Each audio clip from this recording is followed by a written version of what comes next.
Well, some designs are true icons and have really stood the test of time. And one look at their silhouette means that you don't really need to recall the name.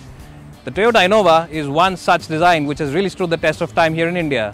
So has Toyota upped the game with the new Innova? And is it really worth carrying on the legend? We'll find out on the show today. Well, there's only one way to describe the boot on the new Innova Crysta, and that is by saying huge. And you can say that in the way Donald Trump says it by Googling his name, and you will really laugh for like 5 seconds.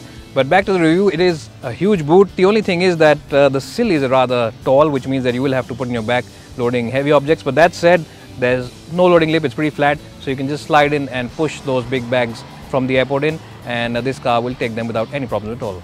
But of course, if you want to use this car's full seating capacity, then all you need to do is just pull this little latch over here, and the seats just fall down like that. And even then, the loading area on this car is pretty generous.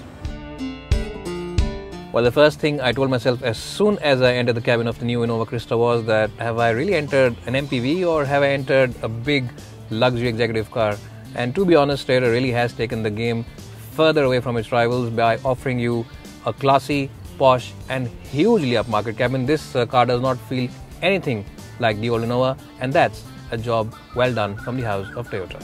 Well, quality really has gone up many notches and everything really does feel very well bolted together. In terms of practicality, you get a couple of glove boxes, one over here and one right below it in its traditional place. You also get one big tray over here where you can keep your cell phone or wallet, and you also get this huge box over here where you can of course hide away some food items if you don't want to share it with the other passengers of the car like me. And in terms of bottle holders, you get one over here which is a big one which can hold those big bottle bottles, and you also get a big one in the door bins. So overall, in terms of practicality as well as comfort, an excellent place to be.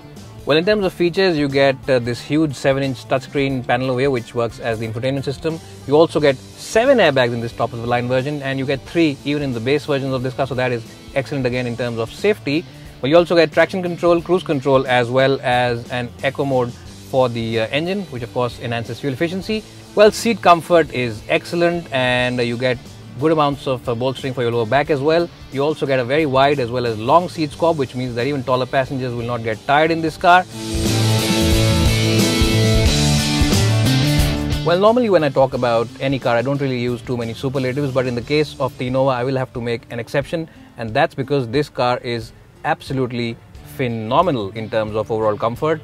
And as you can see, headroom is massive, knee room is more than adequate, even for someone who is my height, which for reference is 5'10", and there is place below the front seats where I can stretch my feet. Well, so in essence, this car's rear seats offer you much more bigger comfort than a lot of business class airliners do in India. Well, and to ensure that you take this car on that long highway trip rather than taking the business class of a plane, Toyota have also given it features like a tray over here where you can of course keep your favorite snack and eat it on that long highway trip and doze off after that. Well, I'm just joking, I have to continue with the review of course. Well, and let's continue with the review further.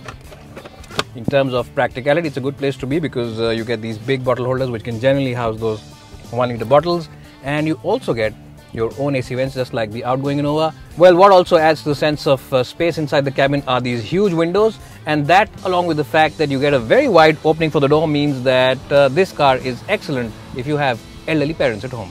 Well, Toyota really has taken the comfort on these seats to another level. The support for the lower back is excellent, the overall bolstering is very good, and the width as well as length of the seat scope is very good as well, very generous as well, which means that even the passengers who have long legs should not be tired on these seats on those long highway trips.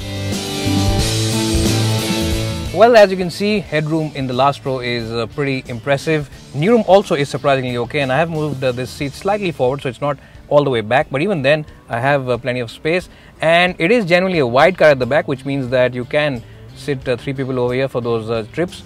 Also, the excellent part is that the floor panel is completely flat, so whoever sitting here should not have a problem finding place for his feet. So overall, Toyota really has done a fantastic job in terms of packaging this car for comfort for all rows of its occupants. Well, so here I'm driving the new Innova Crysta, and the first change which is immediately visible is the fact that this car is a lot more refined and a lot more silent than the outgoing car, and Toyota really has worked hard on improving the NVH levels on the Innova for sure. Well, this car, remember, comes with a 2.4 litre diesel engine in the manual format, and if you choose the automatic, there's a 2.8 litre on offer. Now the 2.4 makes about 150 bhp of power, while the automatic 2.8 makes about 174, and these figures are a lot more than the 100 odd bhp of the older version of the car. Well, on the highway, when you are doing speeds of about 80 or 90 kph and the engine is spinning at a relatively low 2200 rpm, there's very little which filters into the cabin, and you really are cruising on the highway, and this car feels very silent and very quiet, so it's a good long distance cruiser as well. Well, just like the older car, this car feels supremely composed when you are doing highway speeds, and the suspension along with those chunky tires really does completely annihilate all the road undulations. It's only the very large crevices where you will have to slow this car down. Well, and those rumble strips as well as those expansion joints on flyovers as well as bridges absolutely do not pose any problems for this car, and this car, as I just said, soaks them up without any problems at all. Well, now most people who review this car will tell you that the handling of this car isn't very sporty, and that's quite okay, because remember, it is a big and heavy car, and it's an MPV which is meant to transport people rather than to be on the track.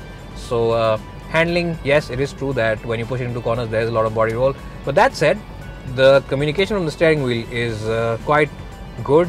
It offers you good feedback, and it is much improved from the older car. Now remember, the company has given this car two driving modes to choose from. There's an eco mode, which means that you will get better fuel efficiency, and there's also a power mode. Now when you do, of course, press the power mode, remember, it's not just a gimmick. These modes actually do work on this car, because when you press the power mode, this car immediately becomes a lot more responsive, and it starts responding from roughly about 1700-1800 rpm, and it feels a lot more eager to drive. And of course, when you are driving it in the eco mode, it responds only around 2000 or 2100 rpm or so. So in that sense, responsiveness does improve quite dramatically, and this car does feel a lot more brisk than it is when you do press that power button over here. Well, the shifts on the manual gearbox are quite acceptable, and the clutch also is acceptably light. Remember, most diesel cars with big engines do have a heavy clutch, so in that sense it is quite acceptable to drive on a day-to-day basis. You won't really be getting too tired.